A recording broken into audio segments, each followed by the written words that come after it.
새 정부 출범 첫 정기국회가 막을 올렸습니다. 100일간의 대장정, 대혈투가 예상되는데요. 마침 첫날 이재명 대표 소환 소식도 전해졌습니다. 오늘 처리된 종부세 완화 법안에 대해선 반쪽 합의를 이뤘지만 나머지 이슈들은 합의마저 쉽지 않아 보이죠. 그런가 하면 대통령실 이전 비용이 당초 계획보다 300억 원 더 들어갔다는 소식도 나왔는데요. 관련 내용을 신혜원 체커가 정리했습니다. 네, 별이 5개, 다정에는 5시, 뉴스픽도 5개입니다. 뉴스픽5 시작하죠. 오늘 준비한 소식은요. 100일간의 혈투, 그리고 496 받고 300 더, 위기가구 촘촘히 엑스포 특사, 마지막 진화한 흰남노입니다. 자, 윤석열 정부의 첫 정기국회, 제400회 정기국회가 막을 올렸습니다. 앞으로 100일간의 대장정에서 집권 초기 주도권을 주려는 여당과 국회 제1당의 존재감을 보이려는 야당의 치열한 혈투가 예상됩니다. 의석을 정돈해 주시기 바랍니다. 성원이 되었으므로 제1차 본회의를 개의하겠습니다. 자, 돌이켜보면 정말 우여곡절이 많았던 이번 국회입니다. 원구성 파행으로 한 달 넘게 개정비업 상태를 이어가더니 시작도 하기 전 특검, 국정조사 요구가 쏟아졌죠. 자, 이렇게 본회의장에 여야 의원들이 한데 모인 모습을 보고 있자니 정치부 기자로서 또 감회가 새롭기도 합니다. 민주당의 백태련, 전해숙, 이수진 의원, 이렇게 빛고운 한복과 함께 새 정기국회 개막을 자축했습니다. 야, 너무 예쁘다. 너무 귀엽다, 귀여워. 뭐야, 이거 왜 이래? 백채령은 너무 귀여워. 네, 간단히 국회 스케줄 정리하겠습니다. 일단 오늘 개회식과 함께 본회의를 열었고요. 오늘 14일에는 민주당의 교섭단체 대표연설, 15일엔 국민의힘의 대표연설이 예정되어 있습니다. 자, 그리고 19일부터 나흘간은 행정부를 상대하는 대정부 질문을 실시하고요. 이 국정감사 다음 달 10월 4일부터 약 20일간, 약 3주간 진행됩니다. 이 마지막 관문은 예산안 심사입니다. 새 정부는 건전재정을 모토로 내건 639조 원 규모의 내년도 예산안을 순조롭게 통과시키는 데 전력을 다할 것으로 보입니다. 비록 긴축 재정이긴 해도 국정 운영의 핵심 가치들은 충분히 담았습니다. 서민과 사회적 약자를 더욱 두텁게 지원하고 재난으로부터 국민의 안전을 확보하는 일, 그리고 민간이 주도하는 역동적 경제 구현을 뒷받침하는 것과 함께 하지만 야당이 그리 호락호락할 리가 없습니다. 가뜩이나 전투력 강하기로 소문난 이재명 대표가 이끄는 이재명의 민주당이죠. 자, 어제 권성동 국민의힘 원내대표와의 상견례 자리에서 입은 웃지만 눈은 웃지 않는 달콤살벌한 대화가 오갔습니다.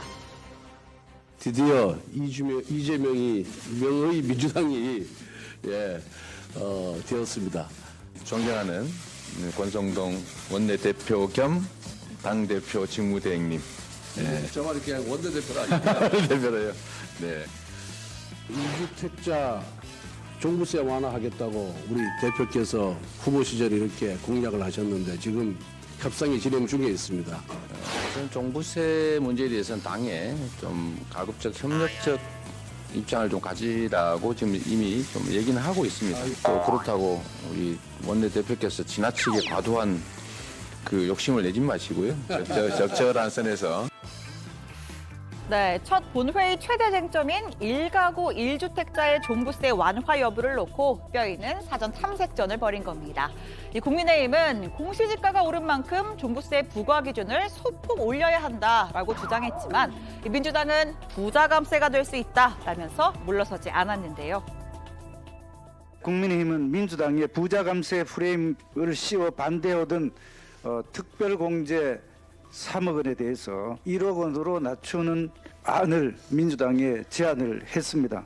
직접 추진했던 종부세 부담 완화 방안까지 스스로 거부하는 앞뒤가 안 맞는 그런 총극을 11억으로 올릴 때 이거 그 당시에도 이거 부자들 봐주는 거 아니냐 이런 논란이 좀 있었는데 민주당에서는 대한민국의 대략 한 2% 정도 수준에서 종부세를 부과하는 게 적당하겠다. 뭐 이렇게 보았는데 자, 그렇다고 첫 본회의장에 빈손으로 돌아갈 순 없는 노릇일 겁니다. 자, 오늘 아침 여야 기재위 간사 협의를 통해 반쪽 합의문이 도출됐습니다. 자, 여야 이견이 없는 두 가지, 그러니까 일시적인 2주택자는 종부세 대상에서 제외하고 이 두 번째 고령 장기 보유 1주택자는 종부세 납부를 유예하는 방안, 이 두 가지는 처리하되요.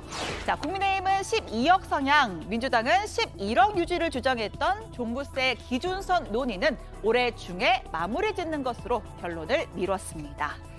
자, 기재부는 다소 아쉬운 점도 드러냈습니다. 일단 11억 원을 기준으로 세금을 걷고 나면 나중에 기준이 바뀌었을 때 환급하는 과정에서 국민들에게 혼란이 생길 수밖에 없다는 겁니다. 극단적으로는 그런 방식도 우리가 고려할 수 있겠지만은 일단은 높은 수준으로 부과를 하고 납부를 받는다 것 자체가 국민들께 상당히 불편을 드리게 할 뿐만 아니라 나중에 환급을 하면은 그게 또 환급에 따른 이자를 또 지급을 추가로 해드려야 됩니다. 그것은 오히려 또 국고에 추가적인 부담이 가는 거다. 자, 어쨌든 이 반쪽이라도 합의는 합의입니다. 여야가 이구동성으로 외치는 민생, 물가, 세금 문제에 대해서는 이렇게 반쪽 해피엔딩도 가능하지만 정쟁으로 비화될 가능성이 큰 특검이나 국정조사, 또 검수 원복이나 경찰국 같은 이슈들은 끝까지 평행선을 그릴 확률이 높죠. 여야의 강경파들이 포진한 법사위, 과방위, 행안위 등이 이번 정기국회의 최대 격전지가 될 거란 관측이 나옵니다. 민주당 추천 방심위원과 방심위 사무처에 대해 직무유기 혐의로 정식 고발하겠습니다. 김호준과 일부 언론 노조를 지키라고 있는 방심위가 아닙니다. 애초 주장한 496억 원을 초과해 최소 307억 원을 더 썼다는 보도가 있었습니다. 윤석열 정권의 폭주를 견제하고 무너진 국정 운영도 바로 세우겠습니다. 자, 바로 두 번째 픽 이어갑니다. 496 받고 300 더입니다. 정확히는 숫자 사이사이에 억자가 들어가야 하죠.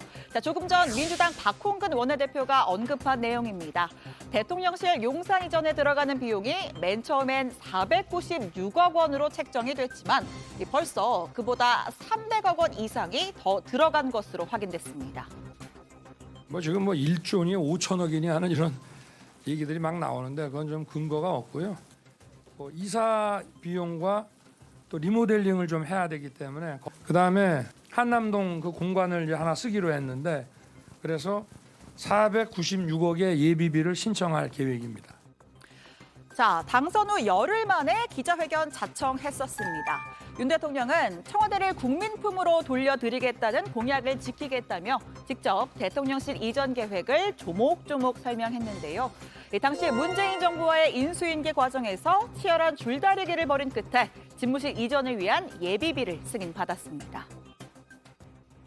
찬반을 떠나서 자기 정부가 판단할 몫입니다. 당선인의 의지가 확실한 이상 결국 시기의 문제이지 대통령 집무실 이전은 진행될 수밖에 없는 상황입니다. 자, 그런데 실제로 쓰인 돈은 훨씬 더 많았습니다. 최소 300억 원이 더 들어갔는데요. 대부분 정부 부처의 다른 예산을 끌어다가 썼습니다. 자, 이를테면 국방부입니다. 원래는 지난 2분기에 조사 설계비 명목으로 되어 있던 30억 원을 대통령실 이전 공사비로 전용, 그러니까 목적을 바꿔서 썼습니다. 용산 청사 주변 환경 정비에 필요하다라는 사유를 적었죠. 자, 그리고 3분기에도 국방부 시설 통합 재배치를 위해서 193억 원 더 쓰겠다는 입장입니다. 자, 그다음은 행안부입니다. 이 공무원들의 서울 세종 통근버스 예산에서 남은 3억 원 관저 정비 예산으로 2분기에 썼다고 설명했습니다. 3분기에도 관저 리모델링을 위해서 20억 원 추가로 빼놨습니다. 자, 마지막은 경찰청 예산인데요. 코로나로 인해서 집행하지 못한 이 급식비 11억 원을 대통령실 경비단 이전 비용으로 돌렸습니다. 3분기에도 경호부대 이전 비용이 50억 원 정도 더 들 예정인데요. 국민들도 대통령께서 직접 발표한 예산이기 때문에 496억 원이면 대통령실을 이전할 수 있다고 믿었을 것입니다.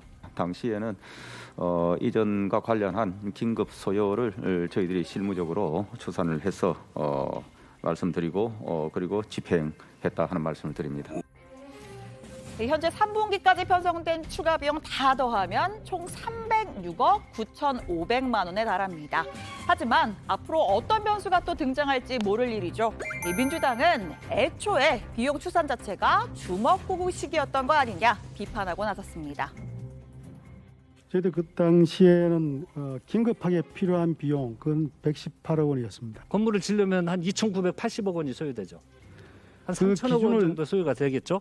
그 건물 어떤 형태로 지하 시설 같은 경우 어느 정도로 할 것인지 그리고 몇 층으로 할 것인지.